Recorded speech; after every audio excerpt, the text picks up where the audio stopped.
She picked up a toy that fell from his kid's stroller, not knowing he was her future boss and a single-dad CEO. "Excuse me, you dropped this," Luna called out, weaving through the tight morning crowd on the subway. The man ahead of her paused, startled, and turned the stroller slightly. Luna bent down, scooping up a small, plush rabbit that had tumbled unnoticed onto the grimy subway floor. The little girl in the stroller looked at Luna with wide brown eyes. She clutched the toy tightly once it was returned and whispered, "Thank you." Luna smiled. "You are welcome, sweetheart. I used to have one just like this." "Not everyone would stop for something that small," the man said, his voice rough from fatigue. "Thank you." Luna looked up at him, a bit surprised by the warmth in his tired eyes. He looked no older than his early 30s, tall with slightly unkempt brown hair and a 5 o'clock shadow that hinted he had not slept much. His business casual clothes were rumpled, and his face bore the quiet weight of someone carrying more than just a backpack and a child. "It is small, but it means everything to her," Luna replied, glancing back at the little girl who was now happily hugging the rabbit. The train jolted to a stop. A rush of people surged toward the open doors. "This is us," the man said with a nod, lifting the stroller slightly. "Have a good day." "You too," Luna replied, watching as he disappeared into the sea of commuters, the image of the girl and her rabbit lingering in her mind. Luna sighed and tightened her grip on the portfolio in her arms. She had an interview to get to. Bright Tech's headquarters gleamed with polished glass and quiet professionalism. Luna checked in at the front desk, her nerves buzzing. She had been preparing for weeks. Portfolio sharpened, resume revised a dozen times, every detail rehearsed in her mind. The interview, however, was far from smooth. The panelists were courteous but distant. They asked technical questions she fumbled slightly, and one of them frowned at her limited experience. Afterward, she sat on a bench outside the building, deflated. She stared at the people passing by. Men in suits, women in sleek heels, phones pressed to their ears. Everyone looked like they belonged. She felt like an imposter. Later that night, she returned to her tiny apartment in Queens. The walls were thin, the heating unreliable, but it was her sanctuary. She dropped her portfolio on the table and collapsed on the futon. Her phone buzzed. One new email. The subject line read, "Mentorship Opportunity, Bright Tech." Luna blinked. She opened it. "Dear Luna, I saw something in your interview, something more than lines on a resume. I believe in second chances. Would you consider joining us as a junior intern under a mentorship program? Let me know. Your mentor." There was no name, just your mentor. She stared at the screen, then read it again. Her heart pounded. Someone at Bright Tech had seen something in her, enough to offer a second chance. She exhaled slowly. It felt like the world had paused for just a second to offer her a different door, a quieter one she had not expected. She walked to her desk, pulled out her old sketchbook and flipped to a page of childhood doodles. In the corner of one page, drawn years ago, was a rabbit, just like the one from the train. That moment stayed with her. The kindness of a stranger when she was 5, when she dropped her favorite bear in the middle of a crowded amusement park, and a woman picked it up and said, "It is okay, sweetie. Nothing this small is ever too small to care about." Now here she was, older, more tired, but still believing that kindness mattered. She clicked reply. Yes, thank you for seeing something in me. And somewhere in the back of her mind, she saw that man's face again.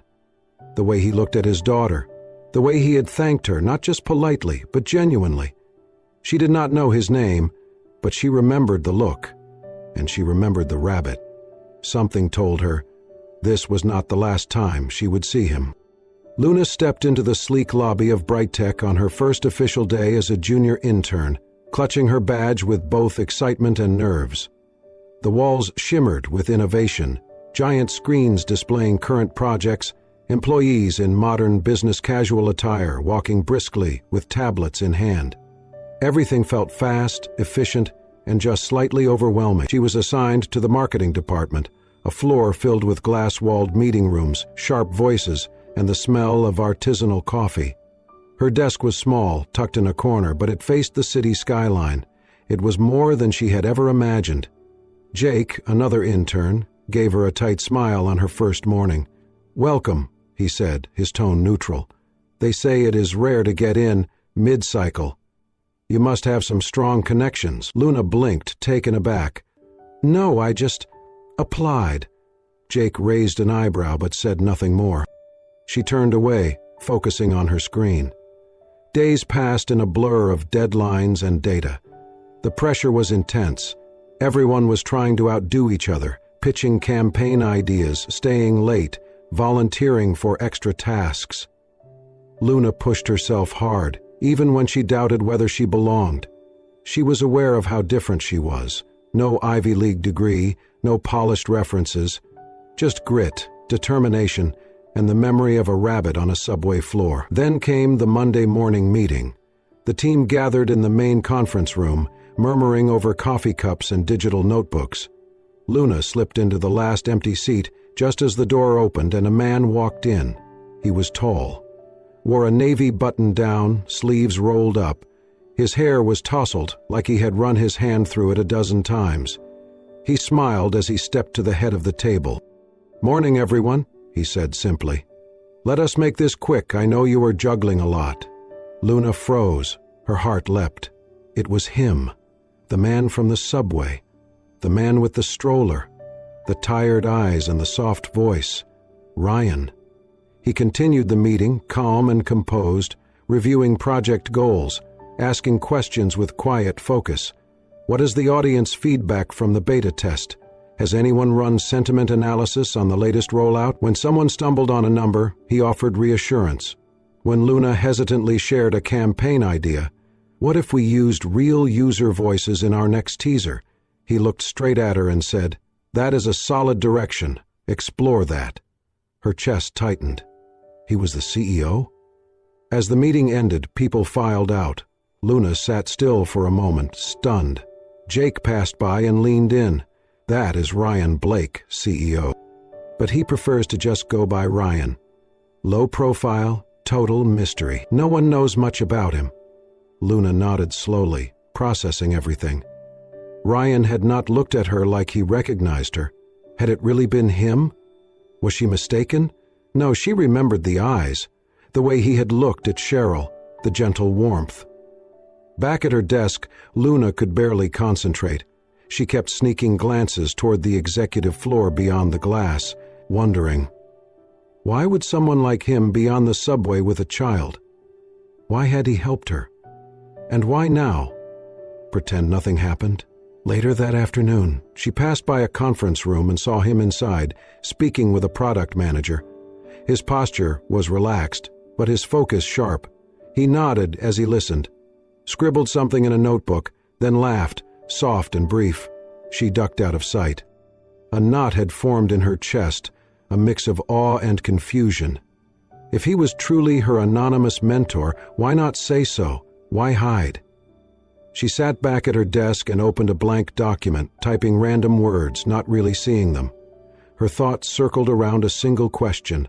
Why would a man like Ryan Blake, a CEO with everything, ride the subway with a child in a stroller?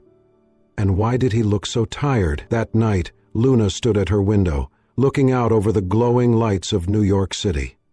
Somehow, the man who had thanked her for picking up a stuffed rabbit was now at the center of her new life, and he acted like they were strangers. The project was a high-stakes digital initiative for Brighttech's education division.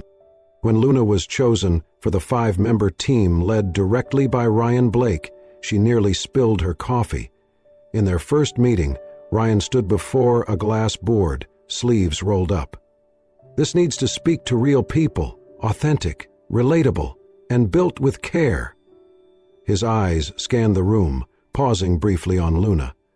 "Luna, that storytelling idea from last week, expand it. There's something real there." She managed a quiet thank you, heart pounding from the unexpected recognition. In the weeks that followed, Ryan led with quiet authority, calm, thoughtful, he listened more than he spoke, and when Luna voiced an idea, he often circled back. "That's a good thread. Luna's onto something." Each time she felt seen.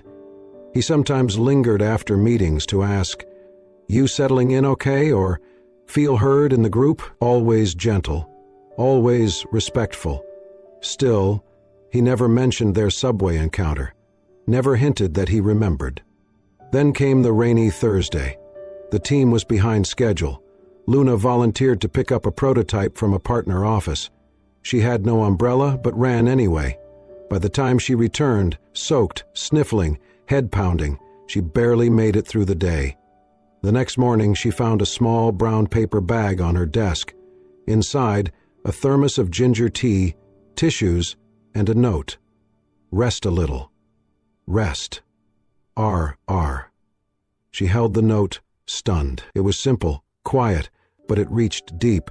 Someone had noticed. Someone remembered. Someone cared. Through the glass, Ryan stood in conversation with the tech lead. He didn't glance her way, but she knew. Later, in the printing room, she heard soft giggles. Turning, she saw a little girl in a purple dress holding a teddy bear. Cheryl. Luna's breath caught. The child lit up. "It's the bunny lady." Luna crouched. "You remember me?" Cheryl nodded, handing her a crumpled drawing. 2 stick figures holding hands, one tall, one small. "Ms. Luna is pretty," it read in bold letters. Luna blinked fast. "Thank you, sweetheart." Ryan appeared at the doorway, smiling. "She insisted on giving it to you herself. I hope that's okay." "She's amazing," Luna said, still stunned. "She remembers kindness," he replied. "Not everyone stops for a stuffed bunny." Their eyes met. A pause. Then someone called for Ryan, and he walked away. That night, Luna sat in her apartment, the drawing in her lap, tea steaming nearby. She thought about Ryan, his leadership, his patience, his care for Cheryl, and how he saw her not just as an intern, but as someone worth listening to. But her heart, bruised from childhood betrayals, cautioned her. Could she trust this? Was it real or just another mask? She looked at the drawing again. "Ms. Luna is pretty," she wanted to believe. Her throat still ached, but the tea had soothed it, the tissues helped, and Cheryl's giggle lingered in her memory. Luna held the drawing to her chest and closed her eyes. She was falling, and she was afraid. "Do you ever feel like history is trying to repeat itself?" Luna asked, her voice low. Mia stirred her coffee slowly, watching her friend across the booth. "What do you mean?" Luna hesitated, eyes drifting toward the window where rain tapped lightly against the glass. "My mom. She used to work in an office. She was just a clerk, but good at what she did. Her manager, he took advantage. Not physically, just manipulation. Emotional threats. Made her feel small. And when she pushed back, he fired her." Mia leaned forward. "Luna, I was 11, Luna continued. "I remember coming home from school and finding her crying on the kitchen floor. Her makeup was smeared. She kept repeating, 'I did the right thing, I did the right thing.' But the rent was due, and there was no backup plan. She was never the same after that." Mia reached across the table, gently squeezing her hand. "You are not your mother, and Ryan is not that man." Luna gave a weak smile. "But how can I be sure?" That night, Ryan sat alone in his home office, an untouched glass of scotch beside him. On his desk lay an old photo. His wife, Maria, smiling as she held newborn Cheryl, radiant and exhausted. He traced the edge of the frame. He remembered the hospital room, the joy, the laughter, the alarms that came too late. She had gone in hours. He had not known what life without her would feel like until he held Cheryl and realized he would raise her alone. Since then, everything had been about protection, stability, no risks. His mother, Margaret, reminded him constantly. "She needs consistency," she would say, "not a parade of interns and fleeting kindnesses." That morning, Margaret had joined him for breakfast at the company lounge. She stirred her tea slowly. "Ryan, I saw your interaction with the young intern. Luna, is it?" He sighed. We work together. She is a child, Margaret said coolly, and an intern no less. People notice. They talk. He tensed. I treat all my employees with respect. You treat her like she matters more. I am not the only one who sees it. Margaret lowered her voice. You need to make a decision. Claire's family has agreed to move forward. The engagement would be a good signal for the board. He looked up sharply. I am not marrying someone for politics. Then do it for Cheryl, Margaret replied, tone steely. She deserves a secure future. You have responsibilities beyond your heart. Later, in her apartment, Luna sat cross-legged on the couch, Cheryl's drawing still pinned to her wall. A swirl of crayon hearts surrounded the words, Miss Luna is pretty. She thought about the way Ryan looked at her. Not like a boss, not like someone judging, but like someone seeing her. But was it real? She remembered the way he had placed that cup of ginger tea on her desk without a word, how he had stayed behind after the meeting to ask if she was managing the workload. It was the same warmth she saw in his eyes whenever Cheryl entered the room. And yet, she imagined a boardroom where powerful men laughed over drinks, choosing who to promote, who to seduce, who to discard. Her mother's eyes, hollow with shame, the eviction notice pinned to their front door. She felt her walls rise. The next week, she made a quiet decision. She stopped staying late, avoided one-on-one interactions. In meetings, she answered questions, but no longer made eye contact longer than necessary. Ryan noticed. During a late presentation review, he asked, Are you all right? She gave a polite nod, just tired. He did not push, but something shifted in the air between them, an invisible wall that had not been there before. At home, Luna stared at the drawing on her wall. It had become more than art. It was a memory, a simple kindness that had tied her to something bigger, a father, a child, a warmth she missed. But the fear would not leave, the what-ifs, the doubt. She sat in silence, the city noise humming in the background. Could she risk it? Could she trust that this time kindness was not a prelude to betrayal? She traced the edge of the drawing again, her heart aching in quiet uncertainty. The murmur started in the break room, where gossip thrived, like weeds in sunlight. Jake leaned against the counter, arms folded, voice lowered, but just loud enough for others to overhear. You know Ryan? People say he likes to test the staff. Pretends to be just a guy. Watches how you act when you think no one important's watching. Luna, passing by with her coffee, froze. Another intern, curious, asked, You mean like a loyalty test? Jake smirked. Call it what you want. He once joined a coding team under a fake name before promoting one of the engineers. That intern? Thought they were friends. Turns out he was the CEO all along. Luna's stomach turned. The rabbit, the soft smile, the hidden hand that had given her a second chance, the tea on her desk, the subtle nods of approval. It was all too neat.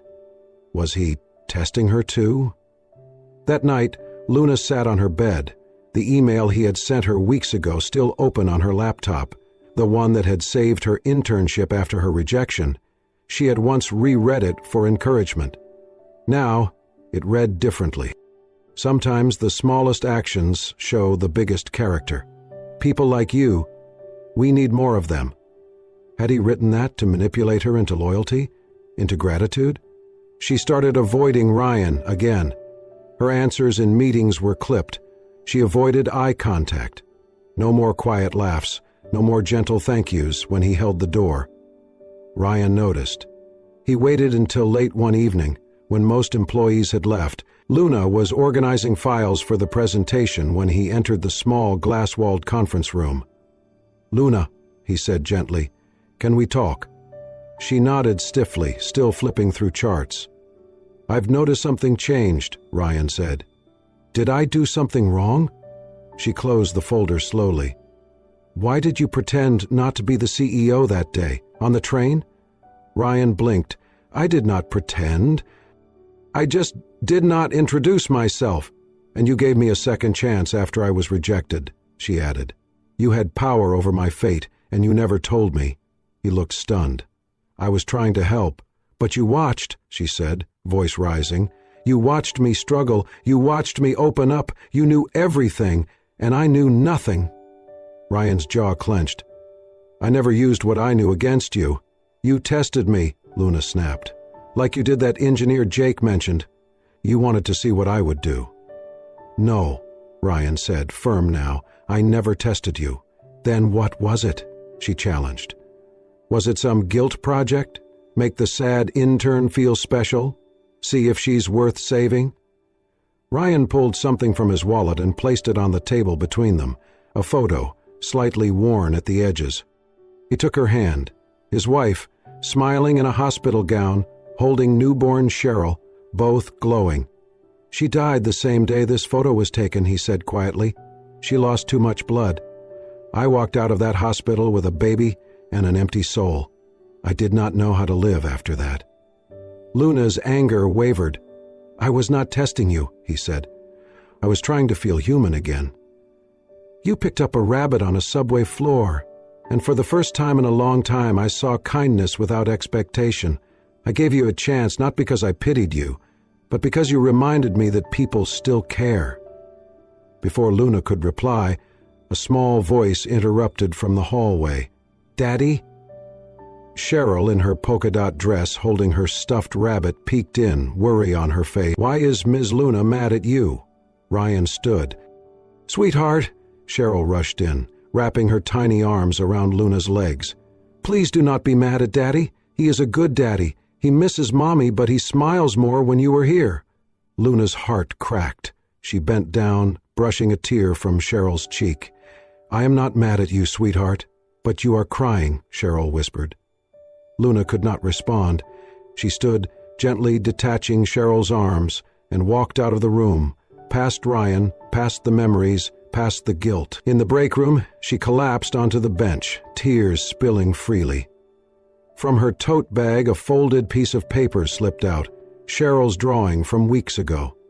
Crayon hearts and curly hair and big eyes, labeled, "Ms. Luna is pretty."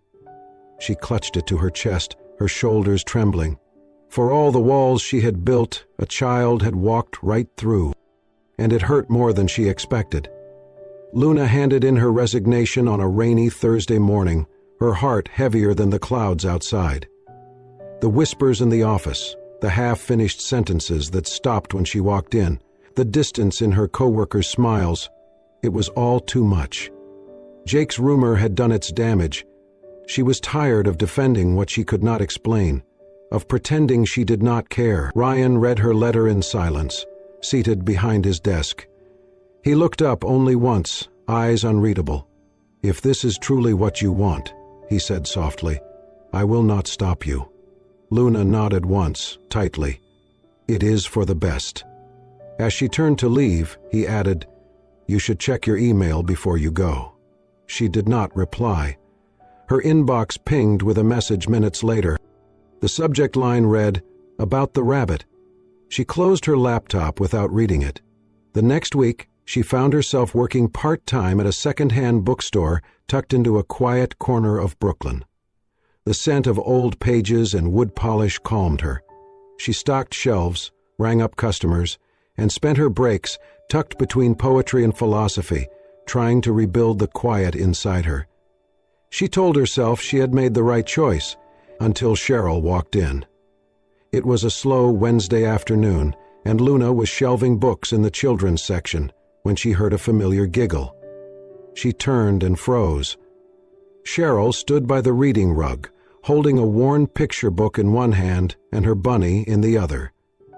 Behind her was a young woman Luna assumed to be the nanny.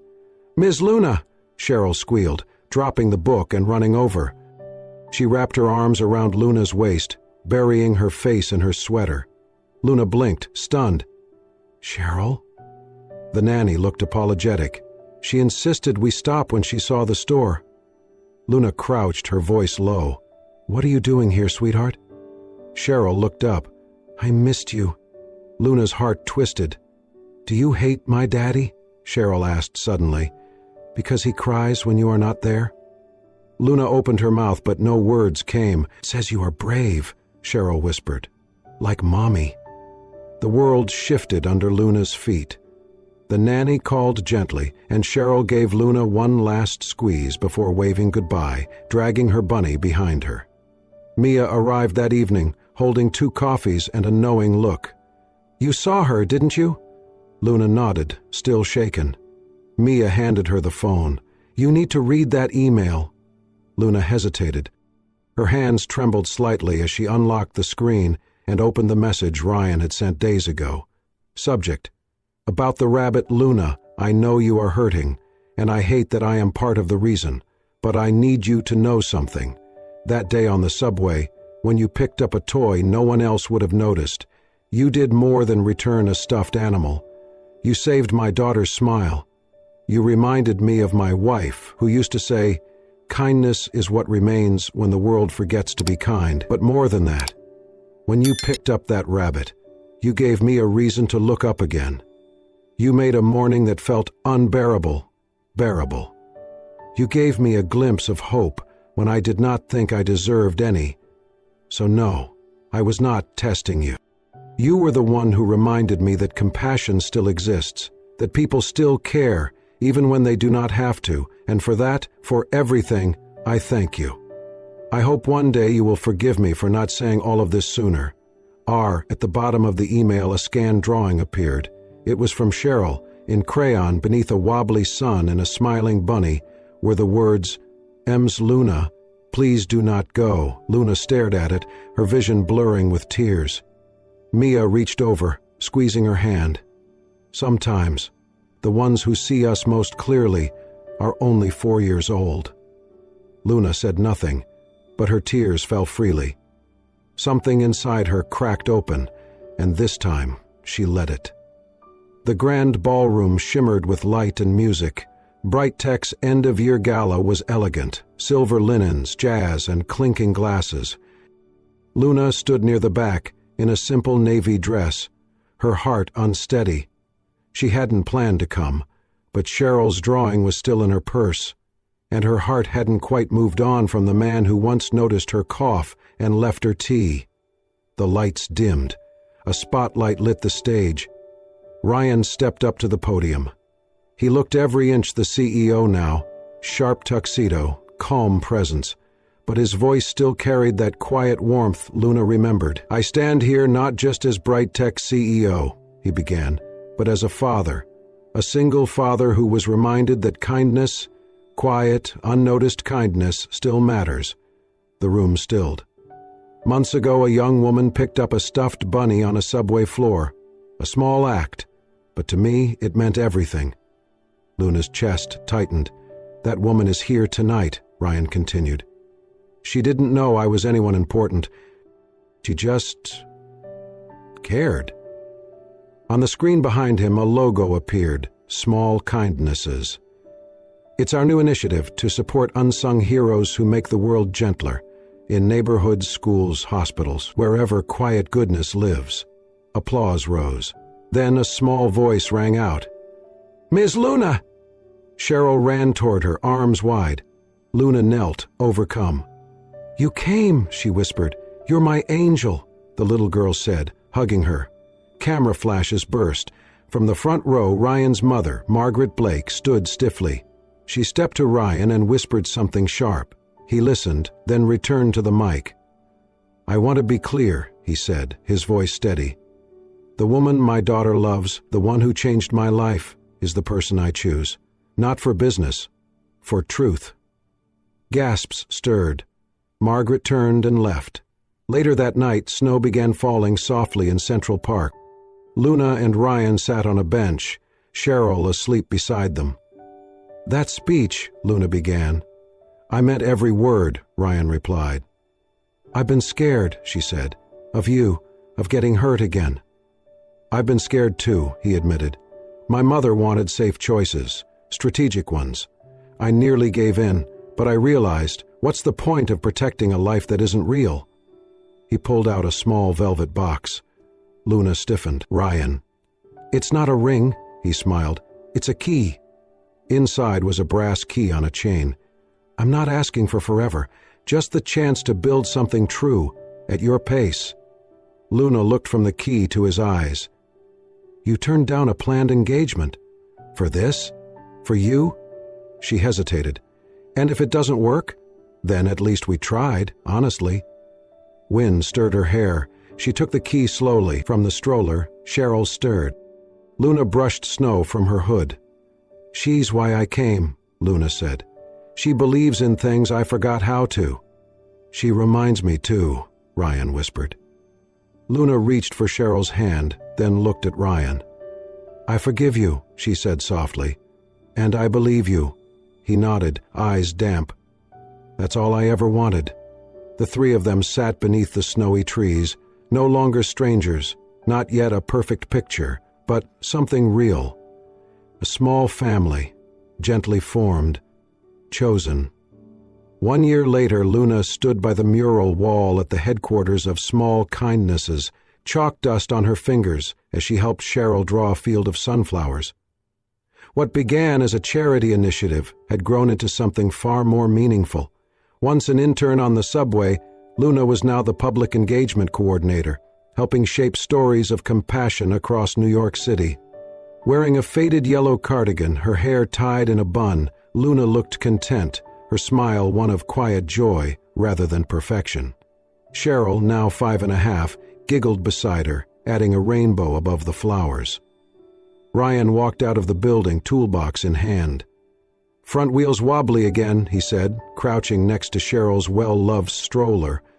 "Let me guess, you used a paperclip again?" He raised an eyebrow. "Paperclips are engineering marvels." They laughed. A harmony forged by time, trust, and thousands of small shared moments. Inside, volunteers buzzed around, preparing for the launch of Kindness Corners, bright storytelling booths set to appear in parks and libraries, where strangers could leave hopeful notes, memories, or advice. The air was alive with purpose.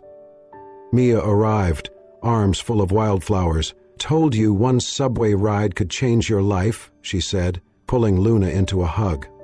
"You also told me to never talk to men in suits," Luna whispered back. "Well, I'm glad you ignored that part." They shared a laugh as Mia glanced over at Ryan and Cheryl. "You look happy." "I am," Luna said quietly, and meant it. Later that afternoon, as guests began to leave and cleanup started, Jake approached. He looked sheepish, hands stuffed in his coat pockets. "I owe you an apology," he said, "for what I said about Ryan, for doubting you." Luna held his gaze for a moment, then offered a kind smile.